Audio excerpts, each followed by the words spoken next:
இந்த இக்கட்டான சூழ்நிலையில விஜய் அவர்கள் பேசாம இருக்கிறதுக்கு ஒரே காரணம் அவருக்கு சட்டத்தை உட்பட்டு நடக்கணுங்கிறதுக்காக தான். விஜய் அவர்கள் லீடர் ஆஃப் தி தமிழக வெற்றி கழகம் கிளியரா சொல்லியிருந்தார், தீபாவளி யாருமே அவங்களுடைய பார்ட்டியில கொண்டாட வேணாம் அப்படின்னு சொல்லிட்டு. இதெல்லாம் பார்க்கும்பொழுது விஜய் அவர்கள் வந்து ஃபர்ஸ்ட் ஆஃப் ஆல் ரெஸ்பெக்ட்ஸ் த லா, ஏன்னா அதனால வாய்ஸ் அவுட் பண்ணாம இருக்காரு. இன்டர்வியூ கொடுத்து நிறைய கன்ஃபியூஷன்ஸ் கிரியேட் பண்ண வேணான்றது ரெண்டாவது இம்பார்ட்டன்ட் பாயிண்ட். மூணாவது, எந்த ஒரு கன்ஃபியூஷனுக்கும் இடம் கொடுக்க வேணான்றதுக்காகவும் இதை பத்தி பேசாம இன்வெஸ்டிகேஷன் ஃபேரா நடக்கட்டும்ங்கிறதுக்காக தான் அவர் பேசாம இருக்காருன்றத இந்த தருணத்தில் நம்ம புரிஞ்சுக்கணும். விஜய் அவர்கள் கரூருக்கு போயிட்டு கரூர்ல இருக்கக்கூடிய 41 பேர் வந்து யாரெல்லாம் பாதிக்கப்பட்டாங்களோ அவங்களையும் சந்திச்சுட்டு, பிளஸ் நிறைய பேருக்கு வந்து அடிபட்டு இருக்கிறதும் தெரிஞ்சிருக்க லிஸ்ட்டும் அவர்கிட்ட கொடுத்துருக்காங்க. ஸோ அவர் என்ன சொன்னார்னா, கரூர்ல போய் பார்க்குறேன் அப்படிங்கிற மாதிரி தான் அவர் வந்து முடிவெடுத்திருந்தார்.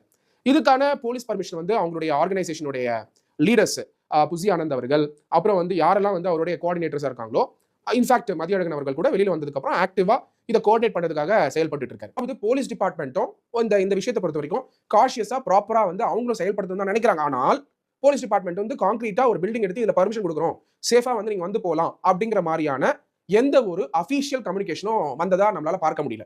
திருப்பி விஜய் அவர்கள் அங்க போனா ஒரு தோராயமா 40,000 பேர் வரதுக்கான வாய்ப்புகள் இருக்கு அப்படிங்கறத வந்து சொல்றாங்க. அப்படி இருக்கும்போது பாக்குறதுக்காக வரதுக்கான வாய்ப்புகள் இருக்குன்னு சொல்லும்போது விஜய் அவர்கள் இந்த மாதிரியான திருப்பி ஒரு எபிசோடு வந்து அந்த இடத்துல ரிப்பீட் ஆகக்கூடாது, இல்ல அந்த ஒரு காஷியஸ் மூவ்னால இப்ப விஜய் அவர்கள் என்ன பண்ணிட்டு இருக்காங்கன்னா, ஆல்டர்னேட்டிவ் அரேஞ்ச்மெண்டா சென்னையில அந்த 41 பேரையும் மீட் பண்றதை தாண்டி அவங்களுடைய பார்ட்டி சப்போர்ட்டர்ஸ் வந்து அங்க யாருக்கெல்லாம் பாதிக்கப்பட்டிருக்காங்களோ, யாருக்கெல்லாம் அடிபட்டிருக்கோ அவங்களை வந்து சந்திச்சுட்டு இருக்காங்க செப்பரேட்டா. பிளஸ் இந்த 41 பீப்புளுமே மெட்ராஸ்ல ஒரு மண்டபம் புக் பண்ணி மெட்ராஸ்ல மீட் பண்றதுக்கான செயல்பாடு எடுத்துக்கிட்டு இருக்காங்க.